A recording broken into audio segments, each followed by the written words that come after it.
Hello students, welcome again. कैसे हैं आप सब लोग? उम्मीद करता हूं सब लोग बहुत अच्छे से। हम शुरुआत कर रहे हैं वॉल्यूम 1 क्वांटिटेटिव मेथड के learning module 1 rate and returns का सेशन नंबर 4, जिसमें मैं कंटिन्यू करने वाला हूं पिछले सेशन के टॉपिक को, other measures of return. Last session में 4 टॉपिक कर चुके हैं: non annual compounding, discounting and stated rate of return calculate करना, फ्रीक्वेंसी, डिफरेंट फ्रीक्वेंसी की स्टेटेड रेट को इक्वेट करना, देन नॉन एनुअलाइज रिटर्न को एनुअलाइज रिटर्न में कन्वर्ट करना कंपाउंडेड रिटर्न में, और कंटिन्यूअस कंपाउंडिंग रिटर्न के कॉन्सेप्ट देख चुके हैं। यहां इस सेशन में मैं 4 टॉपिक और लेने वाला हूं: gross return, net return, levered return, real return and net return, and pre tax and post tax return. ये छोटे छोटे क्वेश्चन है, एमसीक्यू के लिए बड़े इंपॉर्टेंट बन जाते हैं। Let's start with number 1, gross return and net return. तो फास्ट फॉरवर्ड में ग्रॉस रिटर्न मींस आपके फंड की परफॉर्मेंस लेस फंड के प्रॉफिट एंड लॉस, जो भी फंड ने प्रॉफिट एंड लॉस अर्न किया है by purchase and sale of securities in form of capital gain, dividend, interest income, whatever it is, उसमें से फंड के trading expenses that is related to performance of the fund, fund के काम करने के से रिलेटेड जितने भी एक्सपेंसेस हैं। क्योंकि जब एक फंड, एक mutual fund, let's say mutual fund जब शेयर्स खरीदता है तो वो ब्रोकर के थ्रू खरीदता है, तो उसमें ट्रेडिंग एक्सपेंसेस, ब्रोकरेज तो म्यूचुअल फंड को भी लगेगी। तो वो एक्सपेंसेस सारे सब्ट्रैक्ट करने के बाद जो रिटर्न कैलकुलेट होता है दैट इज ग्रॉस रिटर्न। यानी ग्रॉस रिटर्न में trading expenses related to fund performance subtract हो चुके हैं। बट म्यूचुअल फंड हाउसेस में एक और एक्सपेंसेस होता है, दैट इज एडमिनिस्ट्रेटिव एक्सपेंसेस, जिसका फंड के परफॉर्मेंस से कोई डायरेक्ट कनेक्शन नहीं है। इसमें सैलरीज, रेंट और वो सारे एक्सपेंसेस, जनरली फिक्स एक्सपेंसेस, जब ये माइनस किए जाते हैं ग्रॉस रिटर्न में से in percentage form of course, then it is called as net returns. तो सवाल यह है कि इन्वेस्टर को कौन सा रिटर्न पब्लिकली अवेलेबल करवाया जाता है, ग्रॉस रिटर्न या net return? Of course it is net return, because investor को ग्रॉस रिटर्न वैसे भी नहीं मिलने वाला है। फंड हाउसेस अपने फिक्स एक्सपेंसेस लेस करके जो बचता है उसको ही इन्वेस्टर को डिस्ट्रीब्यूट करता है, correct? So it is the net return which is going to be received by investor. अब ये नेट रिटर्न इन्वेस्टर ने रिसीव किया, that is his investors pre tax return, क्योंकि अब गवर्नमेंट इन्वेस्टर को भी नहीं छोड़ने वाली है। टैक्स फ्री नहीं होता है अगर आपने म्यूचुअल फंड से कोई इनकम रिसीव की है तो उस पर गवर्नमेंट आपसे क्या चार्ज करेगी? अगर डिविडेंड रिसीव हुआ है तो डिविडेंड पे टैक्स लगेगा, जनरली ऑर्डिनरी इनकम टैक्स, और अगर आपको एप्रिसिएशन मिला है आपके इन्वेस्टमेंट पे तो कैपिटल गेन टैक्स लगेगा। What ever is the tax rate, वो अप्लाई करके आपका रिटर्न और रिड्यूस हो गया। तो इन्वेस्टर के हाथ में इन हैंड फाइनली क्या रिटर्न बचता है, that is after tax return. तो देखिए, सबसे पहले जो भी प्रॉफिट लॉस अर्न किया इन्वेस्टमेंट हाउस या फंड हाउस ने, उसमें से ट्रेडिंग एक्सपेंस लेस किया तो ग्रॉस रिटर्न, उसमें से administrative expenses, fixed expenses less किए other than related to fund performance, तो नेट रिटर्न। वो है इन्वेस्टर के प्री टैक्स रिटर्न। इन्वेस्टर के प्री टैक्स रिटर्न में से इन्वेस्टर की टैक्स लेस करेंगे तो post tax return of investor. ये इन हैंड रिटर्न है इन्वेस्टर के। बट अगेन, ये रिटर्न रिसीव कब हुए इन्वेस्टर को? ये रिटर्न रिसीव हुए साल के एंड पे। पैसे कब इन्वेस्ट किए थे? साल के शुरू में। और साल के एंड से साल के शुरू के बीच में एक इफेक्ट आ जाता है इन्फ्लेशन का। तो ये जो नेट रिटर्न इन हैंड आए आफ्टर टैक्स इन्वेस्टर के हाथ में, वो इन्फ्लेशन से अफेक्टेड है, they are not real returns. तो आपको उसमें से इन्फ्लेशन का इफेक्ट जब एक्सट्रैक्ट करेंगे तो जो रिटर्न बचेगा that is actually your real returns. अभी रियल रिटर्न में भी दो चीजों का ब्रेकअप है। नंबर 1, आपने इन्वेस्टमेंट हाउस में पैसा लगाया, आपने मार्केट में पैसा लगाया, आपने रिस्क लिए, तो you will be asking 2 type of real returns. Number 1, risk free return, the return for delaying the current consumption. जो T0 पे आपका पैसा आप फंड हाउस को दे रहे हो और आप करंट कंजम्पशन को डिले कर रहे हो, इस सेक्रीफाइस के लिए जो रिटर्न आपको मिल रहा है that is your real return. पर इस रियल रिटर्न में अगर यही पैसा गवर्नमेंट को देते तो भी अपन मांगते तो सही compensation, that is your real risk free rate of return. Plus क्योंकि आपने इन्वेस्टमेंट हाउस में पैसा लगाया तो आपने रिस्क ली, तो उसके लिए प्रीमियम चाहिए, तो आपको वो प्रीमियम भी मिलेगा। तो अपने को ये पूरा ब्रेकअप करना पड़ेगा आफ्टर टैक्स रिटर्न को, inflation premium, real return and risk premium. Next, last is levered return, जहां इन्वेस्टर अपने कैपिटल के साथ में कुछ बोरोइंग करके कंबाइंड पैसा इन्वेस्ट करेगा और उस पर रिटर्न अर्न करेगा और उस रिटर्न में से इंटरेस्ट पे करेगा, टैक्स पे करेगा, and then what he is going to get will be his net levered return. Now question ये है कि क्या लीवर्ड रिटर्न पोर्टफोलियो के रिटर्न से ज्यादा, कम या इक्वल रहेगा? तीनों हो सकता है। That is the benefit of trading on equity. तो ये सारी चीजें अब डिटेल में करने वाले हैं। डिटेल में हमारे पास में कुछ उससे पहले कुछ फॉर्मूले, this is the formula for real return. Real return is equals to real risk free rate of return plus risk premium. Real risk free rate कैसे निकालेंगे? नॉमिनल रिस्क फ्री रेट को 1 प्लस इन्फ्लेशन से divide करेंगे। 1 plus nominal risk free rate को 1 plus inflation से divide करेंगे। तो कुछ इस तरीके के कैलकुलेशन है। लीवर्ड रिटर्न का फॉर्मूला रहेगा RP plus RP minus RD which represent your interest rate multiplied by your debt which you have borrowed for investment divided by on your own capital. So VB upon your borrowings divided by your own equity funds. तो ये सारे करके हम कुछ questions लेने वाले। So शुरुआत करते हैं सबसे पहले gross return. What is gross return? So gross return is the return on asset managed less, already less हो चुका है। बहुत इंपॉर्टेंट बात है। ट्रेडिंग एक्सपेंसेस यानी कि ब्रोकरेज, डीमेट चार्जेस, फंड के परफॉर्मेंस से रिलेटेड सारे एक्सपेंसेस माइनस हो चुके हैं ग्रॉस रिटर्न कैलकुलेट करते वक्त, commissions etcetera. So it is ये एक्चुअली फंड मैनेजर की परफॉर्मेंस को रिफ्लेक्ट करता है। ये एक्चुअली क्या रिफ्लेक्ट करता है? फंड, अच्छा ये फंड मैनेजर की परफॉर्मेंस को रिफ्लेक्ट करता है, तो वो TWRR क्या है? तो आप बात समझिए, ग्रॉस रिटर्न एक पीरियड के लिए कैलकुलेट होता है। It can be quarter, it can be 1 year, it can be half year. TWRR एक मल्टी पीरियड के लिए आपका कंपाउंडिंग इफेक्ट के साथ में क्या पर एनम रिटर्न कैलकुलेट हुआ है, क्या रिटर्न आपने अर्न किया है, दैट इज TWRR। वहां पर मल्टी पीरियड का इफेक्ट है, वहां कंपाउंडिंग इफेक्ट है। ये सिर्फ एक पीरियड की बात कर रहे हैं कि जी लास्ट 1 ईयर में कितना अर्न किया, तो वहां तो कंपाउंडिंग का इफेक्ट होगा नहीं।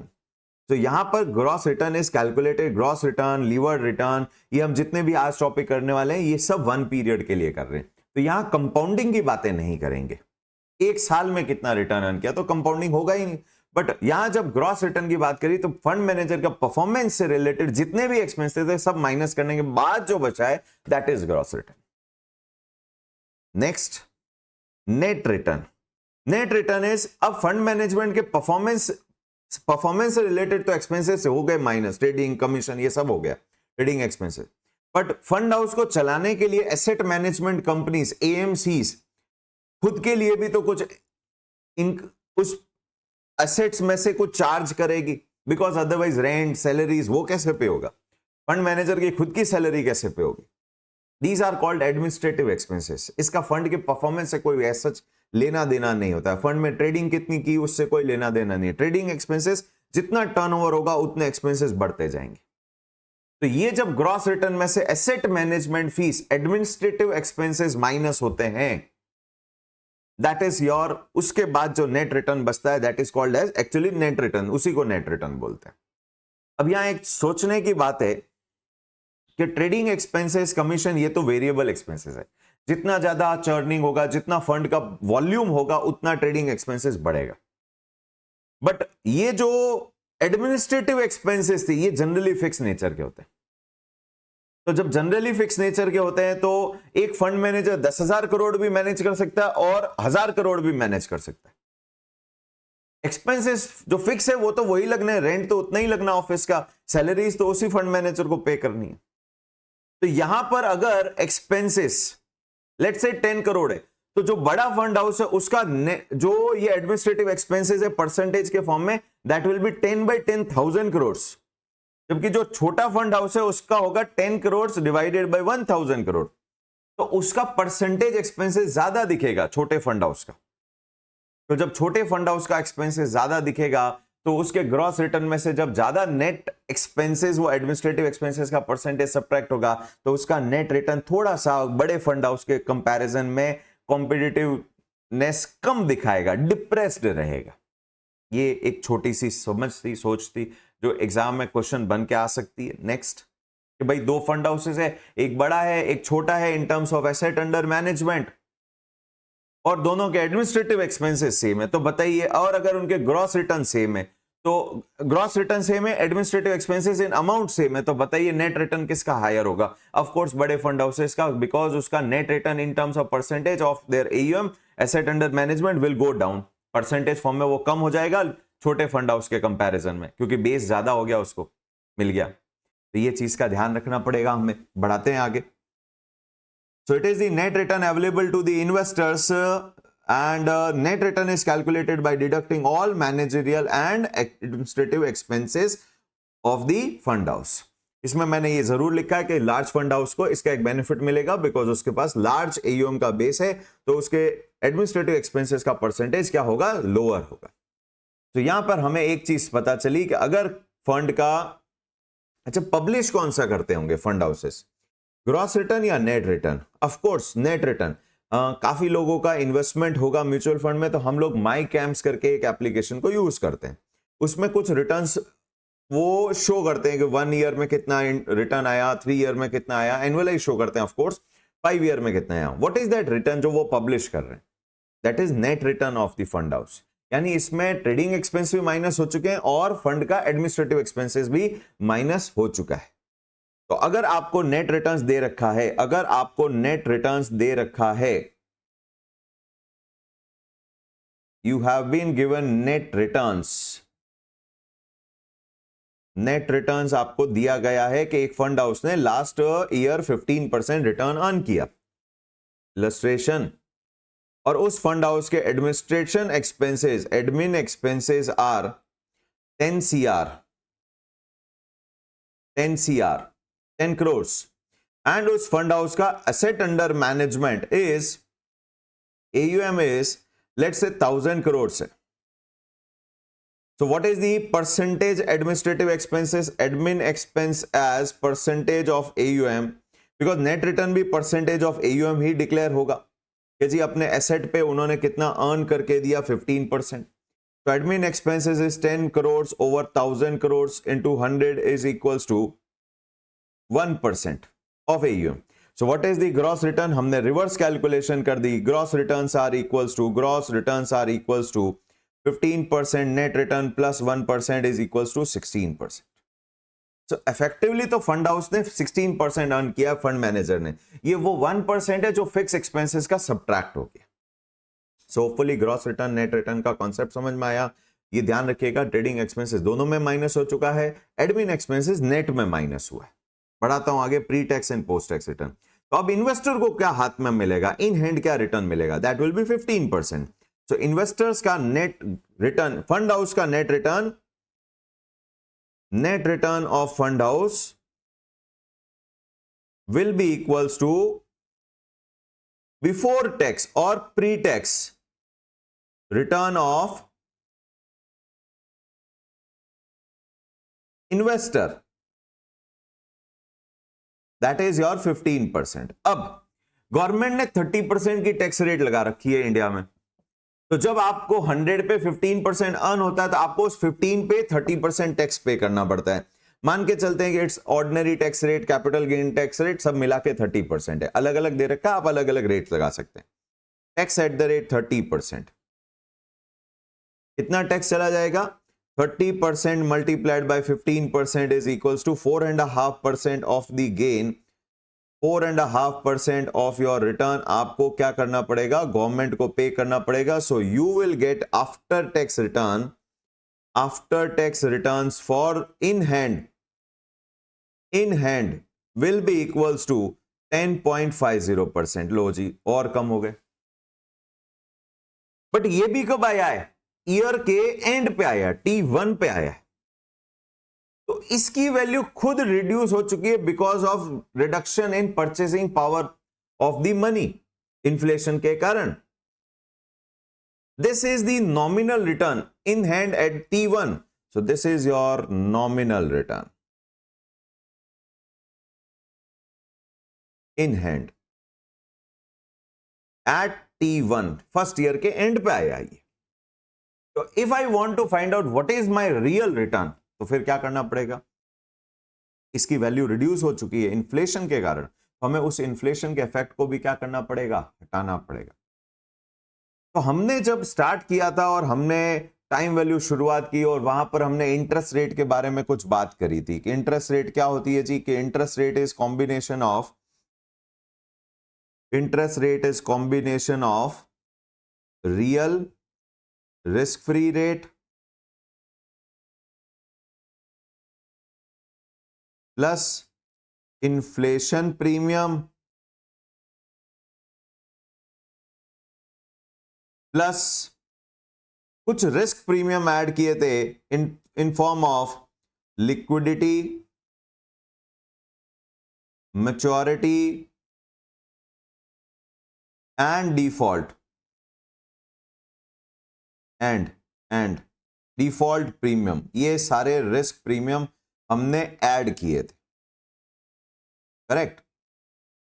अब सवाल ये है कि क्या ये एडिटिव प्रॉपर्टी में रन करते हैं क्या? ये अप्रोक्सीमेट फॉर्मूला था, दिस इज अप्रोक्सीमेट फॉर्मूला। क्यों मैंने बोला कि ये अप्रोक्सीमेट फॉर्मूला है? बिकॉज ये एडिटिव प्रॉपर्टी में रन नहीं करते। हम इसको इस तरीके से भी बोल सकते थे, नॉमिनल इंटरेस्ट रेट। तो अगर आप रियल में इन्फ्लेशन ऐड करते हो तो दैट बिकम नॉमिनल। जब नॉमिनल और रियल का क्या रिलेशन है? Nominal is equals to real plus inflation. Inflation के इफेक्ट के साथ में real returns are called as nominal return.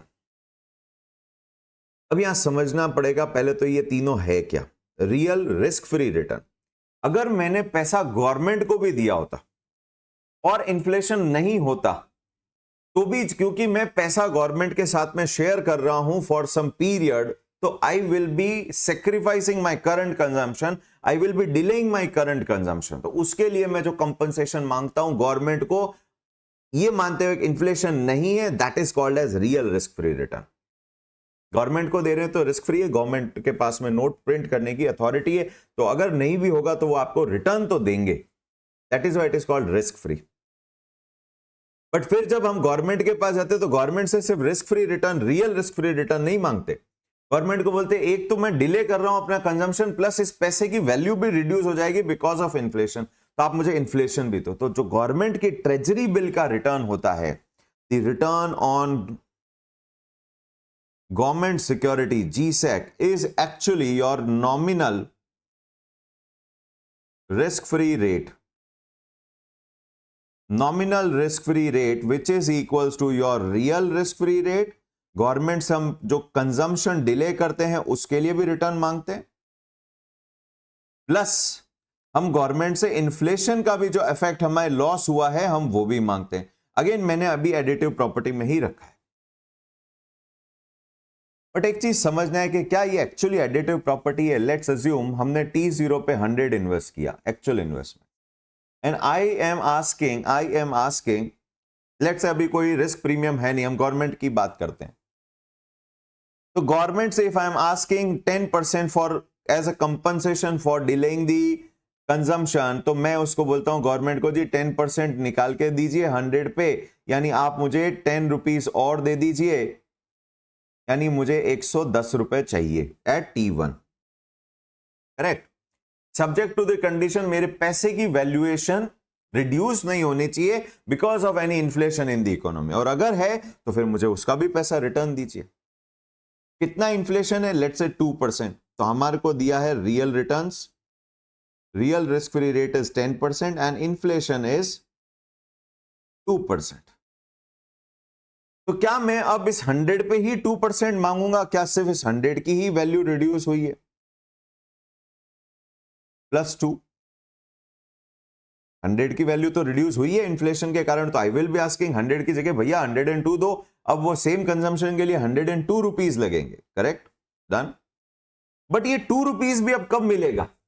In fact is not 2 rupees, this 10 rupees का जो आपने रिटर्न मांगा है रियल रिटर्न, ये कब मिलेगा? क्या ये T0 पे मिलेगा या T1 पे मिलेगा? T1 पे मिलेगा, साल के एंड पे मिलेगा। तो जब साल के एंड पे मिलेगा तो इसकी भी तो वैल्यू 2% से रिड्यूस हो चुकी होगी। इन्फ्लेशन तो इस पे भी इफेक्ट कर गया होगा, हमने तो साल के शुरू पे रिटर्न मांगा था, मिला साल के एंड पे, तो इसकी भी वैल्यू जैसे 100 की वैल्यू पे 2 रुपए का इफेक्ट आ गया इन्फ्लेशन, इसके पे ऊपर भी इफेक्ट आएगा, तो हमें उसका भी तो कंपनसेशन दो। We want 0.20, So actually we want 10.20 on 102. So will be equals to how much? We need 112.20. It's not only 10 plus 2, because 10 plus 2 करते हो तो हो जाता है सिर्फ 12%. We are asking more than 12%. We are asking more than 12%. We are not asking only 2 rupees for inflation effect. We are asking 2.20. We are asking 2.20. तो ये future value हमने रिसीव कैसे की, ये फ्यूचर वैल्यू बनी कैसे? It is equals to present value multiplied by 1 plus your real return, real risk free return, which is your 10%. Correct? हमने कहा जी रियल रिस्क फ्री रिटर्न कितना है? रियल रिस्क फ्री रिटर्न, इसको ऊपर ले लेते हैं,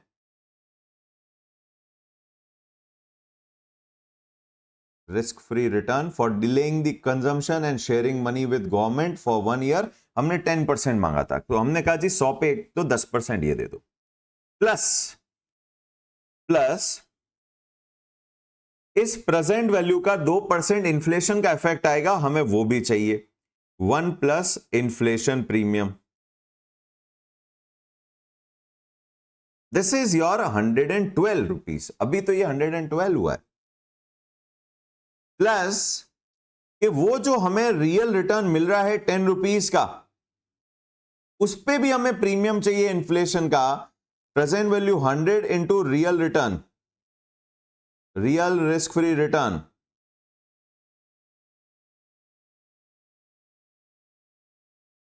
दिस इज योर 10 रुपीज. इस 10 पे भी हमें 2% एक्स्ट्रा चाहिए, so multiplied by inflation premium. This is your that 0.20. First वाला हो गया 100 multiplied by 1.10, 110 plus 100 multiplied by, अच्छा ये तो हमने गड़बड़ कर दिया, नहीं ये गड़बड़ हो गया. 1 प्लस प्रीमियम तो 100 दो बार आ जाएगा, नहीं ये तो गलत हो जाएगा. 100 इंटू इन्फ्लेशन का 2 रुपया, इन्फ्लेशन प्रीमियम, दिस यहां ब्रैकेट लगेगा, 1 प्लस नहीं होगा. तो 100 इंटू 10%, 100 इंटू 2%, 2 रुपए वो मिल जाएगा. एंड थर्ड कैलकुलेशन में 100 इंटू 10%, 10 रुपीज, उसका भी 2%, 20 पैसा. तो ये सारे रिटर्न मिलके हमारे फ्यूचर वैल्यू बनते हैं. तो if I say future value is equals to present value, अब इसमें से कुछ कॉमन निकाल सकते हैं क्या? 1 प्लस रियल रिटर्न, ये तो एज इट इज ही रखते हैं, real risk free return is equals two plus present value common ले लेते हैं बाहर, इन्फ्लेशन प्रीमियम भी बाहर ले लेते हैं. तो अंदर क्या रह जाएगा? सेकेंड एंड थर्ड टर्म में 1, सेकेंड टर्म पूरा 1 बन जाएगा बाहर, क्योंकि पूरी चीज बाहर आ चुकी है, plus real risk free return. This is your future value. Future value खुद कैसे आती है? 1 प्लस नॉमिनल रिटर्न से, कि जी 10% पे इतना मेरे को रिटर्न ओवरऑल चाहिए including inflation premium. So I will say present value multiplied by 1 plus, left side को ओपन करते हैं, nominal returns, nominal risk free return. अभी हम गवर्नमेंट की बात कर रहे हैं तो कोई प्रीमियम, रिस्क प्रीमियम नहीं है, risk free returns is equals to present value into, अब ध्यान दीजिएगा 1 प्लस RF, इस पूरे में 1 plus real risk free return भी कांस्टेंट है, तो उसको भी हम कॉमन बाहर निकाल सकते हैं. It is equals to present value पहले तो बाहर ले लेते हैं, 1 plus real RF, 1 plus real RF plus inflation premium multiplied by, थोड़ा सा जगह कम पड़ रही है हमारे को, inflation premium 1 plus real RF.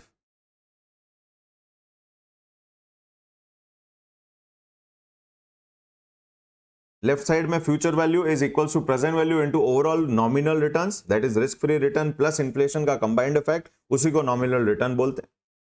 Right side में मैंने प्रेजेंट वैल्यू को कांस्टेंट को बाहर ले लिया है, प्रेजेंट वैल्यू बाहर आ चुका है। प्रेजेंट वैल्यू बाहर आने से 1 plus real risk free return रह गया फर्स्ट टर्म में से, plus inflation premium into 1 plus real risk free return रह गया। और आगे constant PV 1 plus real RF and 1 plus inflation premium. अब मैंने 1 प्लस रियल आरएफ को बाहर ले लिया, so 1 plus real RF bracket की जगह 1 आ गया and inflation premium as it is रह गया। So PV equals 1 plus nominal return, nominal RF is equals to PV multiplied by 1 plus real RF multiplied by 1 plus inflation premium. So बहुत लंबा चौड़ा calculation करने के बाद पीवी कैंसिल हो गया हमारा। We got 1 plus nominal RF. The ultimate formula is equals to 1 plus the real RF, excluding inflation, excluding risk premium, multiplied by 1 plus inflation premium. इसका मतलब real return and inflation additive property में नहीं है। आपको additive property करेंगे तो सिर्फ 10 plus 2 12 rupees ही मिलेगा। हमको 10 पे भी परचेसिंग पावर का इफेक्ट चाहिए, तो हमारे को इनको क्या रखना पड़ेगा, मल्टीप्लिकेटिव प्रॉपर्टी में रखना पड़ेगा। हमारे लिए एक्चुअली तो ये वाला फाइनल फॉर्मूला बन गया। 1 plus nominal RF is equals to 1 plus real RF into 1 plus inflation RF, percentage form में आ जाएंगे। तो हमारा ये रिटर्न पे भी इन्फ्लेशन का इफेक्ट कैलकुलेट करके देगा, कंपाउंड करके देगा। पर हम तो गवर्नमेंट में पैसा नहीं लगाते, हम तो लगाते हैं जी म्यूचुअल फंड्स में, शेयर्स में। तो जब वहां पैसा लगाते हैं तो वहां क्या होगा, 1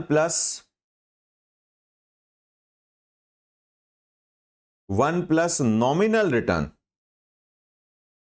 अब मैंने रिस्क फ्री वर्ड हटा दिया, will be equals to 1 plus real return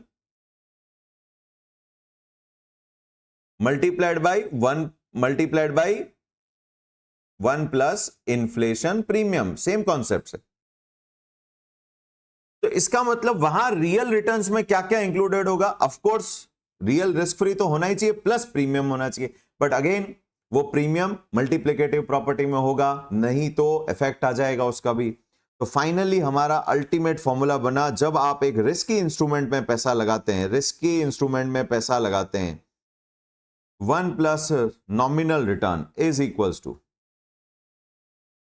1 plus real RF 1 plus inflation premium and 1 plus all your risk premium, liquidity, maturity and एक और क्या था जो भी था, डिफॉल्ट प्रीमियम। ये आपका अल्टीमेट फॉर्मूला बना, सबकी मल्टीप्लिकेटिव इफेक्ट प्रॉपर्टीज को इफेक्ट लेते हुए, जो हमें यूज करना है।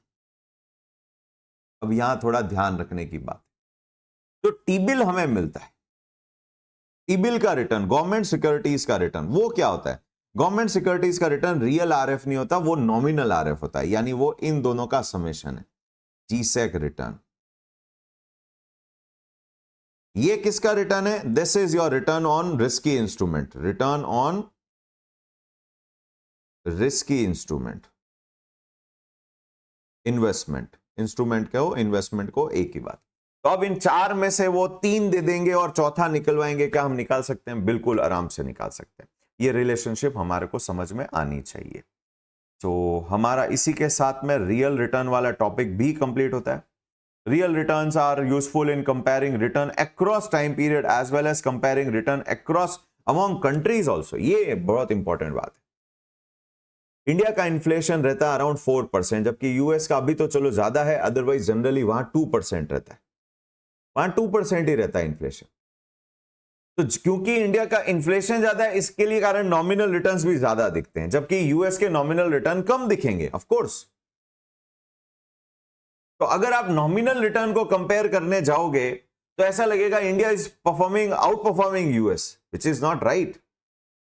अगर आपको कंट्रीज, 2 अलग अलग कंट्रीज के फंड हाउसेस को कंपेयर करना है, तो आपको उनके नॉमिनल रिटर्न्स में से इन्फ्लेशन का इफेक्ट हटा के, या 2 कंट्रीज के ट्रेजरी रिटर्न्स को कंपेयर करना है तो उन दोनों कंट्रीज के इन्फ्लेशन को हटा के आपको देखना पड़ेगा कि क्या रियल रिटर्न कांस्टेंट होते भी हैं या नहीं होते,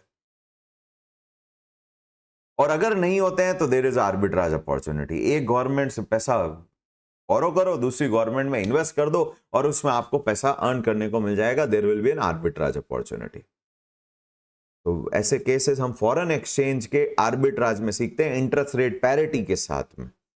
बट ठीक है, अभी तो हमें समझ में आया कि अगर डिफरेंट कंट्रीज के फंड हाउसेस का रिटर्न कंपेयर करना है तो उनके नॉमिनल रिटर्न में से उन कंट्रीज के रेस्पेक्टिव इन्फ्लेशन के इफेक्ट को हटा के फिर रियल रिटर्न निकाल के कंपेयर करिए, क्योंकि जिस कंट्री का इन्फ्लेशन कम होगा उसका नॉमिनल रिटर्न भी कम दिखेगा, एंड जिस कंट्री का इन्फ्लेशन ज्यादा होगा उसका नॉमिनल रिटर्न भी ज्यादा दिखेगा। नंबर 1, इनफैक्ट अगर आपको एक कंट्री के 2025 के रिटर्न को 2026 के रिटर्न से भी कंपेयर करना है सेम फंड हाउस के, तो भी आपको 2025 का इन्फ्लेशन एंड 2026 का इन्फ्लेशन उनके रेस्पेक्टिव रिटर्न्स में से एक्सट्रैक्ट करोगे तो ही आपको रियल रिटर्न आपस में कंपैरेबल मिलेंगे।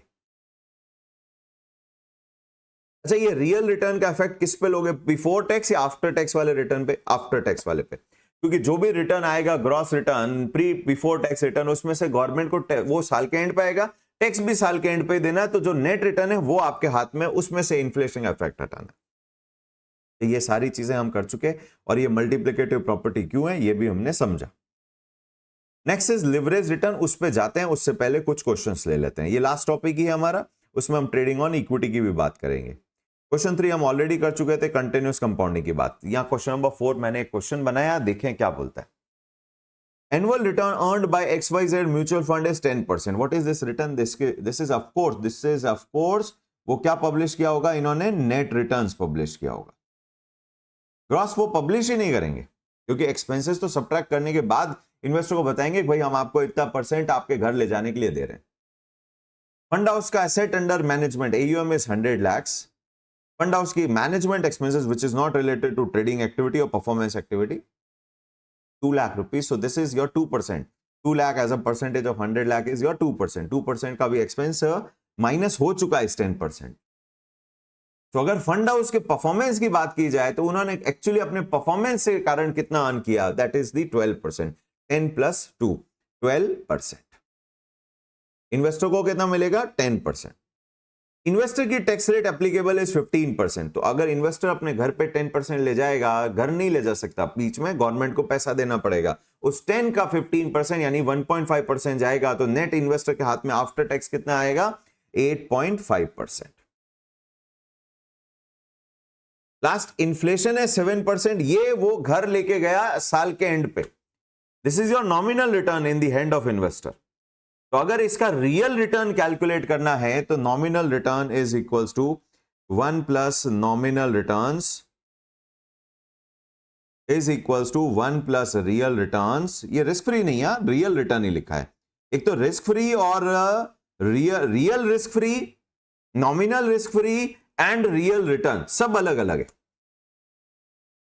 तो बड़े ढंग से इस चीज को पढ़िए। वापस बोलता हूं, real return is your base return. सबसे पहला real risk free return is your base return, जो गवर्नमेंट से मिलेगा विदाउट इन्फ्लेशन।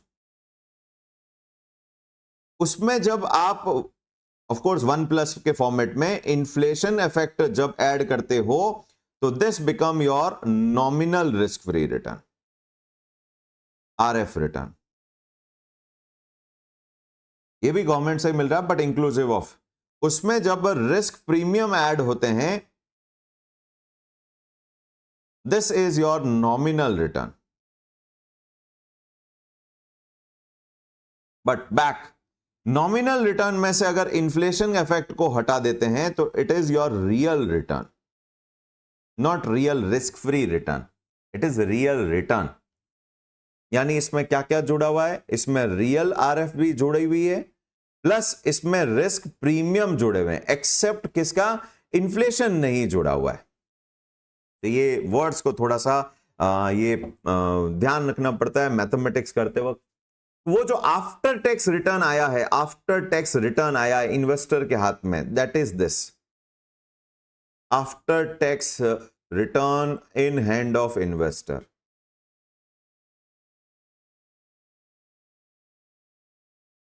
ग्रॉस और नेट तो स्टेबल में ही नहीं आया। हाँ, ये कह सकते हो।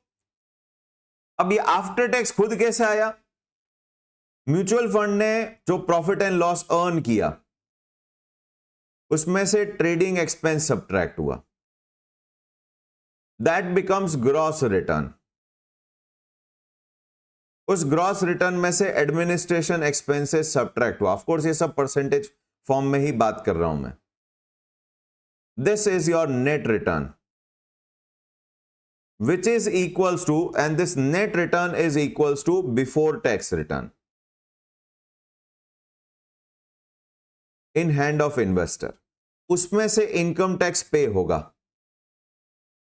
And that will become investors after tax return, जिसको कि हम नॉमिनल रिटर्न बोल रहे हैं। तो ये पूरी एक चेन हो गई जो आपको समझ में आनी चाहिए, वर्ड कहां पर किस चीज से लिंक हुआ। पढ़ता हूं आगे। विदाउट है भाई, हाँ, ये वाइफ ऑफ नहीं है, विदाउट इन्फ्लेशन। बड़ा सही अलग अलग चीजें थी जो एक फॉर्म में, एक चार्ट के फॉर्म में हमें मिल गई। तो यहां पर ध्यान रखिएगा। आगे बढ़ाता हूं तो सबसे पहले कुछ क्वेश्चंस ले लेते हैं। Question number 4। सो हमारे पास में आफ्टर टैक्स रिटर्न 8.5% आ चुका है। ये एडिटिव प्रॉपर्टी में नहीं है, इन्फ्लेशन 7% है, तो ऐसा नहीं बोल सकते कि जी रियल रिटर्न 1.5% है। मल्टीप्लिकेटिव प्रॉपर्टी फॉलो करनी पड़ेगी। 1 plus inflation premium, PV cancel हो चुका होता है। So this is 1.085 is equals to 1 plus real returns multiplied by 1.07. So real returns will be equals to real returns will be, ये risk free नहीं है, इसमें रिस्क प्रीमियम जुड़ा हुआ है, बट इन्फ्लेशन हट चुका है। 1.085 ओवर 1.07, एक साल के लिए ये, तो पावर कुछ भी नहीं लगनी, -1 whole multiplied by 100 is equals to, you got a 1.4019% as your real return. That is two things, risk premium भी जुड़ा हुआ है इसमें और compensation for delaying current consumption भी ये मिला। नेक्स्ट अगला, this is your levered return, ये वापस आ गए इन्फ्लेशन, यस। तो अब मुझे यहां पर ये सारा डेटा कैलकुलेट करना है। एक्चुअली तो ये गिवन डेटा है, दिस इज गिवन डेटा, और मुझे कहा गया कि जी रियल रिटर्न कैलकुलेट करो। अगर इन्फ्लेशन 2% है, इक्विटी का 10 रिटर्न, नेट रिटर्न्स 10% है, ये आफ्टर टैक्स रिटर्न ही मान रहे, आफ्टर टैक्स नेट रिटर्न ही मान रहे हैं। बॉन्ड 7% रिटर्न अर्न करता है, टी बिल 7%, 4% अर्न करता है। तो what are the real returns? If I want to calculate real returns will be equals to 1 plus nominal return. फॉर्मूले में चेंज आ जाएगा, क्या चेंज आएगा?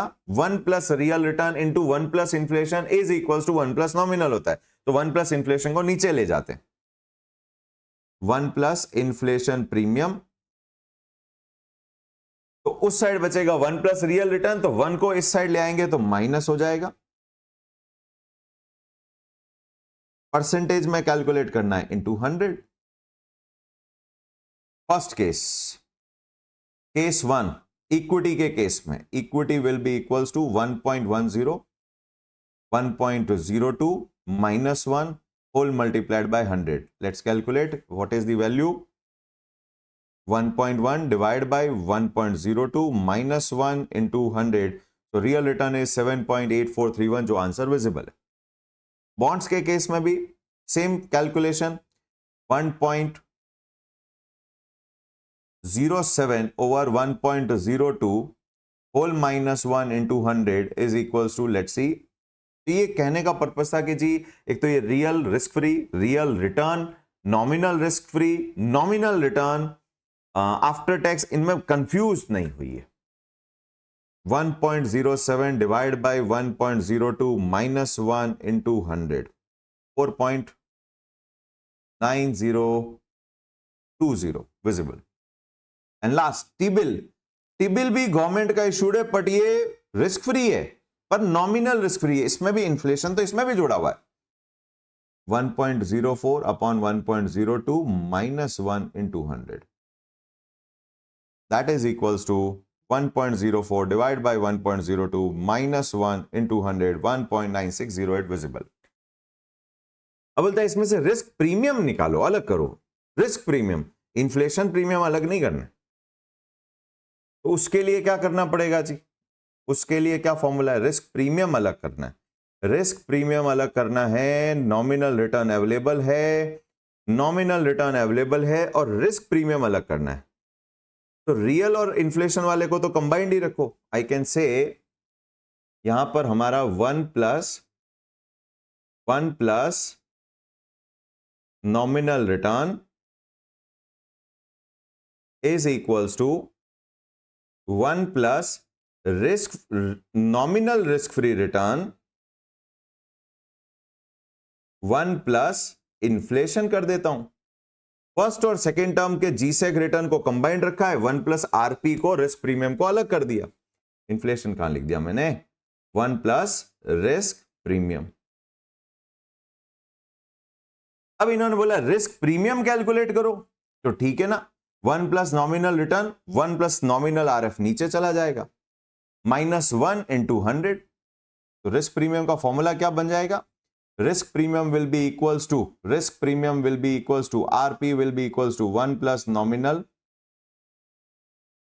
रिटर्न, नीचे लेते हैं बेटर रहेगा, यहां तो जगह ही नहीं रही, 1 plus risk premium equals to, actually कोई अलग अलग फॉर्मूले नहीं है, तो जितने फॉर्मूले याद करोगे उतने परेशान हो जाओगे। तो वो तो अपना ये जो इक्वेशन है ये हमेशा ध्यान रखें, और इसके अलग अलग कंपोनेंट का क्या कॉम्बिनेशन होता है वो ध्यान रखो। कॉम्बिनेशन एग्जांपल, अगर 1 और 2 को कंबाइन करते हो, 1 एंड 2 को कंबाइन करते हो, तो that is your real RF plus risk premium, that is your real return. 3 कर देते हैं भाई, 2 इसको करते हैं 2 और इसको 3 कर देते हैं। 1 प्लस 2 को कंबाइन करते हो तो ये होता है नॉमिनल आरएफ। 1 एंड 3 को कंबाइन करते हो तो जी हो जाता है रियल रिटर्न्स, इन्फ्लेशन हटा हुआ है। 2 एंड 3 कुछ नहीं हो सकता कंबाइंड ना, 2 एंड 3 कोई कंबाइनेशन नहीं बनता है, वर्ड का ध्यान रखना चाहिए। तो risk premium is equals to, तो 1 एंड 2 अभी कंबाइंड है, यानी कि 1 एंड 2 नॉमिनल आरएफ है, तो 1 plus nominal return, 1 plus nominal return जो आपको अर्न हुआ है after tax return. Actually nominal return is your after tax return, हमारे ये चार्ट में हमें समझ में आना चाहिए। ये म्यूचुअल फंड हाउस की तरफ से आया, यहां से लेके यहां तक, कलर करता हूं इसको मैं, म्यूचुअल फंड हाउस यहां से लेके यहां तक करके देगा आपको। नेक्स्ट, इन्वेस्टर के हाथ में क्या रह जाएगा? ये इन्वेस्टर के हाथ का कैलकुलेशन, तो सेम ही कलर आ गया, सेम कैसे हो गया भाई?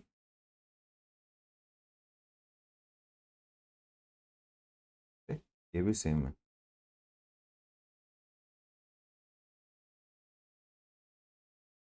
ये कर दो। ये इन्वेस्टर के हाथ का कैलकुलेशन, और साइड में जो कैलकुलेशन चल रही है ये आपकी गवर्नमेंट सिक्योरिटीज और रिस्क प्रीमियम और इन्फ्लेशन को अलग करने की आपकी कैलकुलेशन चल रही है।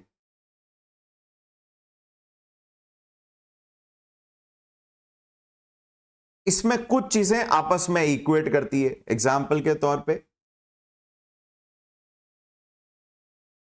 ये दो रिलेशनशिप को ध्यान रखना है, before tax return is equals to your net return of investment house, और nominal return is equals to after tax return और in the hand of investor. तो ये थोड़ा सा ध्यान रखने की बात है। तो 1 प्लस रिस्क प्रीमियम हमारे इस इक्वेशन से 1 plus risk premium is equals to 1 plus risk premium is equals to 1 plus nominal return divided by 1 plus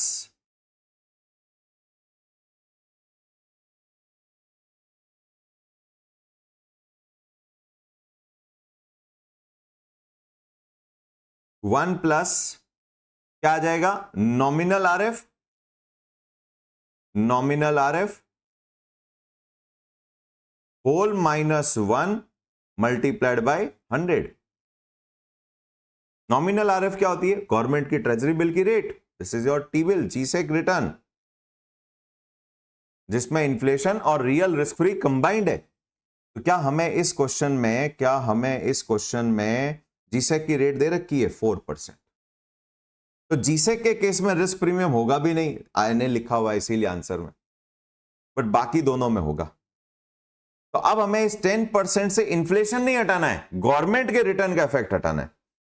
तो अगर इनका आरपी कैलकुलेट करना है, आरपी कैलकुलेट करना है इक्विटी का, it is 1.10, your nominal return of equity 1 + 1 upon government का return 1.04 minus 1 into 100, this is your 5.77% आ जाएगा। और अगर आपको रिस्क प्रीमियम डेट का कैलकुलेट करना है या बॉन्ड का कैलकुलेट करना है, क्योंकि बॉन्ड में भी रिस्क तो है ही है, मैच्योरिटी रिस्क, आपकी लिक्विडिटी रिस्क, वो तो वहां पर भी है, डिफॉल्ट रिस्क वहां पर भी है, इक्विटी में भी ये सारे रिस्क है। Risk premium will be 1.07 upon 1.04 whole minus 1 into 100 is equals to 2.8846%।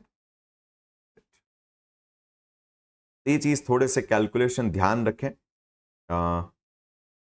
Exam में इंपॉर्टेंट रहते हैं, छोटे छोटे कैलकुलेशन है, रिलेशनशिप की बात है, वो रिलेशनशिप अगर समझ में आया हुआ होता है परसेंटेज वाला, ये इक्वेशन वाला, तो बाकी सारी चीजें इजीली सॉल्व हो जाती है। छोटे क्वेश्चन थे, जरूर प्रैक्टिस करिए। Let's move to last part, that is your जो इंपॉर्टेंट है, लीवर्ड रिटर्न। अब लीवर्ड रिटर्न क्या है और ये फॉर्मूला कहां से आया, वो थोड़ा समझना पड़ेगा। लेट्स टेक सम नंबर्स, एक अलग ही एग्जांपल बनाते हैं। लेट्स टेक से own capital is 2 lakh rupees, borrowings is, it is VE, it is VB, 1 lakh. So total investment, now this, with this borrowing we have done the investment of 3 lakh rupees. This is your total investment. Now the portfolio fund manager is saying that net returns of portfolio is equals to 8% RP. You have done borrowing at different rates हो सकती है। RD, rate of borrowings और debt, rate of borrowings, यही symbol use किया ना, RD किया है इन्होंने मेरे ख्याल से, RD, small RD, yes, rate of debt, rate of borrowings और debt, interest rate basically. It can be that you have borrowed at 7%, borrowed at 8% और 10%। देखो बोरोइंग तो साल के शुरू में कर ली होगी, इंटरेस्ट रेट फिक्स हो चुका होगा, रिटर्न ऑफ पोर्टफोलियो साल के एंड में आएगा, तब पता चलेगा कि एक्चुअली कितना अर्न किया जी हमारे पोर्टफोलियो ने। ये 8% नेगेटिव भी जा सकता है, investment are subject to market risk, और 8 से ज्यादा भी, 10 से भी ज्यादा हो सकता है। ये तो सब साल के एंड पे परफॉर्मेंस पे डिपेंड करेगा आपके फंड हाउस के। और अच्छा, अभी तो टैक्स की बात नहीं कर रहा हूं, ये मान के चलते हैं आफ्टर टैक्स, आफ्टर टैक्स नहीं, नेट रिटर्न ही रखते हैं अभी तो। अभी टैक्स को बीच में नहीं लाते, बाद में टैक्स को बीच में लाते हैं, पहले ट्रेडिंग ऑन इक्विटी समझ लेते हैं।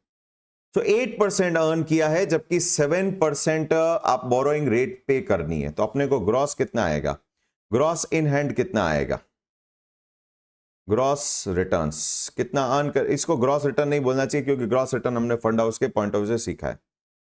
टोटल अर्निंग्स अमाउंट में करते हैं, टोटल अर्निंग्स हमें 8% मिलेगा ऑन 3 लाख, 24,000, यहां पर भी 24,000, बिकॉज इंटरेस्ट चुकाएंगे, पहले फंड हाउस से तो ले ले, 3 लाख इन्वेस्ट किया था, 8% आ गया, 8 लाख, 8% ऑन 3 लाख इज 24,000, हाथ में आ गया। इंटरेस्ट पे करिए 7% on 1 lakh, 7,000, 8,000 and 10% on 1 lakh is 10,000। ये इंटरेस्टिंग जाने वाला है। यानी आपके पास में नेट अर्निंग्स कितनी रहेगी in hand will be 17,000, will be 16,000, will be 14,000 on your investments. Correct? So if I want to calculate what is my levered return RL, मेरे बोरोइंग करने के बाद नेट परसेंटेज में मेरे हाथ में कितना आया, आई विल से 17,000 हाथ में आया on my own capital, because debt पे हम ऑलरेडी 7,000 सॉरी ये क्या किया अपन, हाँ 7,000 पे कर चुके हैं। तो इक्विटी हमारा जो 2 लाख है उस पे हमने 17,000 रुपए कमाए into 100। What is the net return I have got? I have got 8.50%, I think 200%, 8.5%।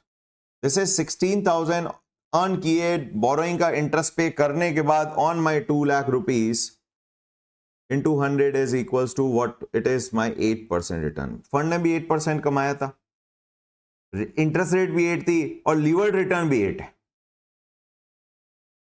14,000 earn किया ऑन 2 पर lakh into 100 on my capital, so I have got only 7%। Fund ने तो 8% कमाया था, हमारे साथ कैसे रह गया? तो यहां समझने की बात।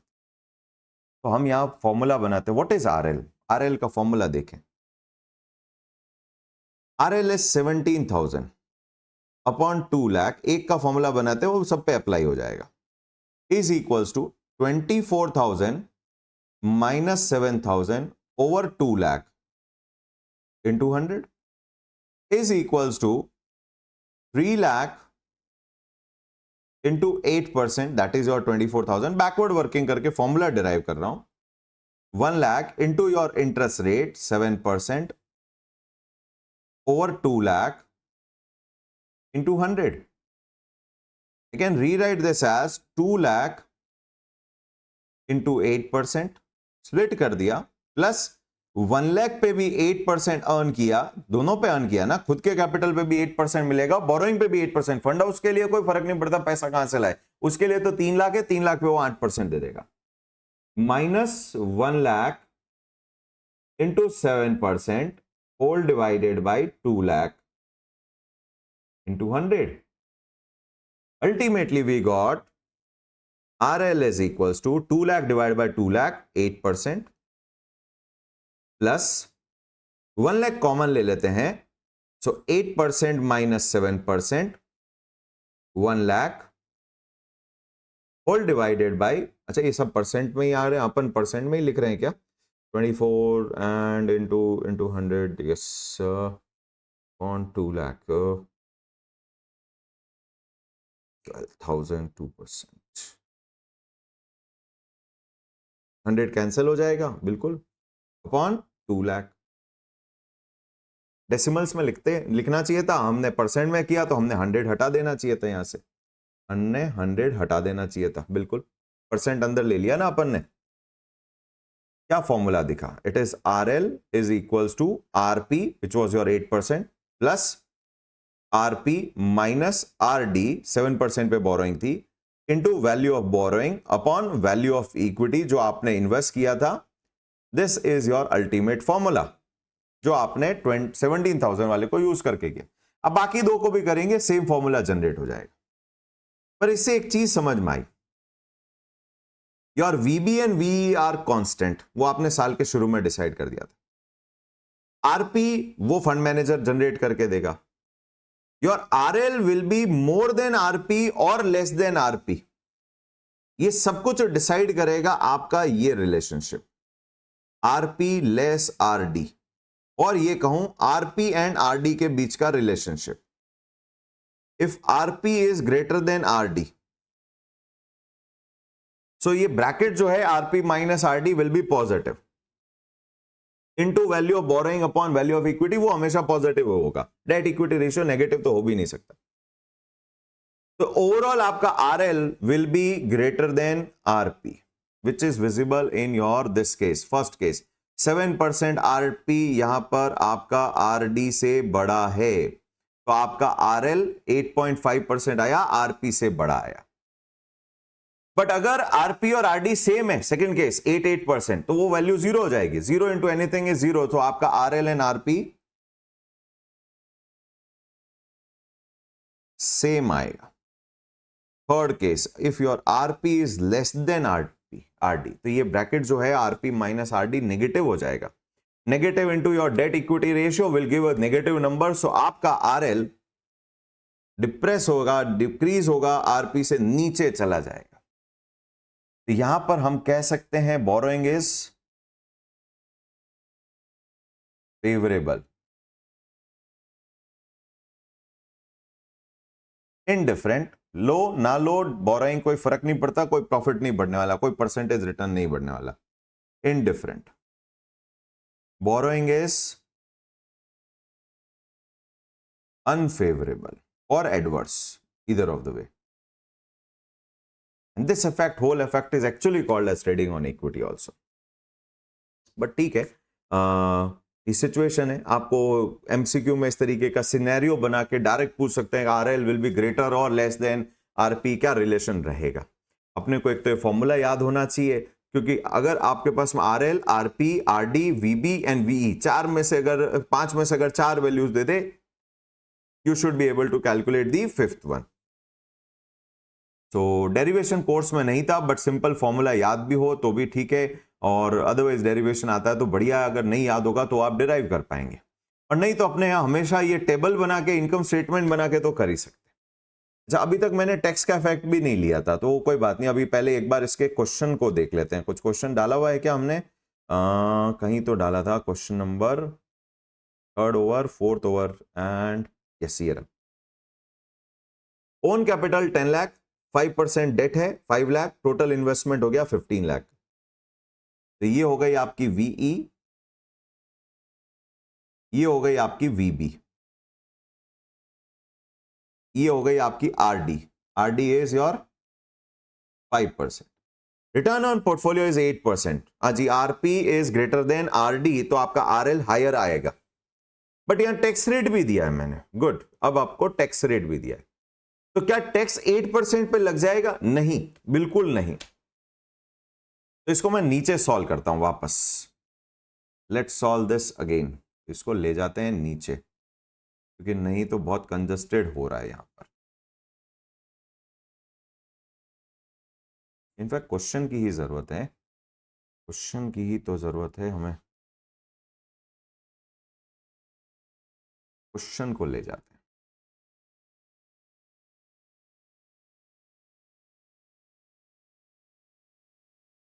कॉपी, ये हम कर चुके, सेवेंथ सिक्स्थ कर चुके, अब सेवेंथ इस पे आ जाते हैं। हमारे को क्वेश्चन मिल गया है यहां पर, लीजिए आ गए क्वेश्चन। पहले तो इन्होंने बोला है कि जी RL कैलकुलेट करिए। एक काम करते हैं, पहले तो नंबर्स पे कैलकुलेट करते हैं। तो अपने को टोटल अर्निंग कितनी आएगी? टोटल अर्निंग नंबर्स पे काम करते हैं। Total earnings will be 15 lakhs पे आपको 8% अर्न करके मिलेगा 1,20,000। 15 8 120, तो आ गया आपका 1,20,000। उसमें से आप इंटरेस्ट पे कर दीजिए 5% ऑन 5 लाख, 25,000 आपका चला गया। नेट आपके हाथ में बचा 95,000 नेट अर्निंग्स। अभी ये नेट अर्निंग घर नहीं ले जाना, इंटरेस्ट चार्जेबल एक्सपेंस होता है, इनकम टैक्स में अलाउ होता है, पहले सब्ट्रैक्ट करो, फिर जो बचता है उस पे आप टैक्स भरो। This is before tax earning. Less tax भरो आप गवर्नमेंट को @30%। ऐसा गवर्नमेंट थोड़ी छोड़ेगी, 120 पे नहीं लेगी, 19 भाई 25 तो आप पे कर रहे हो इंटरेस्ट किसी को, तो हम वो लेस करने के देंगे, वो एक्सपेंस है आपका एज अ इन्वेस्टर। तो 95 का 30% आपको पे करना है, 28,500 पे कर दीजिए, प्लस, अरे क्या हो गया भाई, 95 माइनस 30% इक्वल्स टू 66,500 आपका after tax return, after tax returns, correct. After tax return. Next is, what is your after tax rate of return, after tax final return is equals to जो आप in hand घर में रखेंगे. अभी इसमें inflation और वो सब बाकी रहेंगे, बट अब आपका कैपिटल पे आपको 10 लाख रुपीस पे कितना रिटर्न अर्न किया into 100 is equals to 66, how much? 66,500 divided by 10 lakh percent is equals to 6.65% is your after tax in hand return, levered return. इन्होंने क्या आंसर दिया भाई? 6.65. कैसे निकाला? यहां पर कौन सा रिटर्न लीवर्ड रिटर्न हुआ? This is your levered return. Levered return यानी लीवर्ड रिटर्न बिफोर टैक्स पे वर्क कर रहा है. RL is equals to RP plus RP minus RD into VB upon VE. This is equals to कितना RP कमाया? RP is 8 plus 8 minus 5% में ही है into 5 lakh over 10 lakh over 10 lakhs. That is equals to 3 into 0.5. 3 into 0.5 is 1.5. That is 10.5. This is your RL. But ये RL अभी free नहीं है, इस पे गवर्नमेंट को टैक्स देना है. After tax return alternate. After tax returns will be equals to 10.50% into multiplied by tax rate कितनी थी? 30%. तो इसमें से इसको 70% कर दीजिए. 1 माइनस 0.30 गवर्नमेंट को चला गया 10.5 इंटू 0.7. कुछ गड़बड़ कर दी क्या? 3 into 0.5 plus 8 is equals to 9.5. Sorry, not 10.5. It's 9.5 multiplied by 0.7. That is equals to 6.65%. This is your after tax levered return in your hand. और ये इन्फ्लेट हो चुका है. ये इन्फ्लेट हो चुका है. 8% पोर्टफोलियो ने कमाया था, बट आपके हाथ में 9.5 आया. ठीक है, वो टैक्स तो वैसे भी पे करते. अगर आप लिवरेज यूज नहीं करते, आप डेट बोरोइंग यूज नहीं करते, तो 8 पे करते. 8 पे 2.4 पे हो जाता 30%. नेट आपके हाथ में रहता 5.6. Now you are getting 6.65. तो leverage is beneficial for you, borrowing is beneficial for you, ये भी कह सकते हैं. सो होपफुली इसी के साथ हमारा लीवर्ड रिटर्न का कॉन्सेप्ट भी खत्म हुआ. रिलेशनशिप समझ में आया आरपी और आरडी एंड आरएल के बीच में. आरएल जो आ रहा है वो बिफोर टैक्स है, ये ध्यान रखना है हमें. एंड फॉर्मूला आपके सामने. तो ये इसी के साथ हमारा लीवर्ड रिटर्न का कॉन्सेप्ट भी ओवर हुआ जी. Portfolio return upon portfolio equity, और उससे फाइनल फॉर्मूला हमने नीचे डिराइव कर दिया. अब हमें डायरेक्ट फॉर्मूला ही यूज करना है. ध्यान रखिएगा, RL, RP and RD are before tax return. इसके बाद आरएल निकालने के बाद टैक्स का इफेक्ट देना है. ये चीज का ध्यान रखिए सीक्वेंस का. Third question is over. Fourth is already over. Yes, it's over. Fifth is we have already done. Six थोड़ा सा कंजेस्टेड हो गया, बट ठीक है, मैनेज करिएगा. इजी था, कोई बहुत भारी नहीं था. जब आपको रियल रिटर्न निकालना है तो 1 plus nominal return upon 1 plus inflation का इफेक्ट देना है. और जब आपको रिस्क प्रीमियम निकालना है तो 1 plus nominal return upon 1 plus government nominal risk free return का इफेक्ट देना है. अब हमें बोला गया share of price of share of TCS limited 1 जनवरी को 3500 है, 1 जुलाई को 3800 है.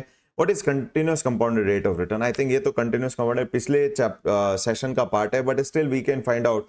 कंटिन्यूअस कंपाउंडेड का फॉर्मूला क्या होता है? कंटिन्यूअस कंपाउंडेड का फॉर्मूला होता है जी FV equals to PV multiplied by e to the power plus r c into t. ये फॉर्मूला था. तो यहां आर मिसिंग है, तो हमें क्या करना पड़ेगा? दोनों साइड, पहले तो एफ वी और पीवी को एक साइड ले जाते हैं. F V upon PV is equals to e to the power plus r c into t. दोनों साइड का लॉग देंगे तो this will be equals to e और लॉग कैंसिल हो जाएंगे. So r c is equals to log l n of F V PV and whole divided by t. So we already have 3800 as your F V. 3500 as your PV, दोनों का LN कर देते हैं 3800 divided by 3500, bracket को इस value का LN करना है तो this is 0.0822 whole divided by, ये कितने पीरियड में हुआ जी, 6 मंथ में हुआ है, divided by 0.5 that is equals to 16.45, क्योंकि 6 मंथ इज 0.5 ईयर, तो डिवाइड बाय 0.5 करेंगे तो दिस विल बिकम 16.45%। होपफुली सभी को समझ में आया। और इसी के साथ मेरे gross return, net return, before tax, after tax return, risk premium, real risk free rate, real returns and finally levered return का कॉन्सेप्ट खत्म करके हमने ये सेशन के साथ में ये हमारा लर्निंग मॉड्यूल कंप्लीट किया। Done for today. Next session में लेंगे नेक्स्ट लर्निंग मॉड्यूल, उसी के साथ में अब ये सेशन अब क्लोज करते हैं। Thank you so much.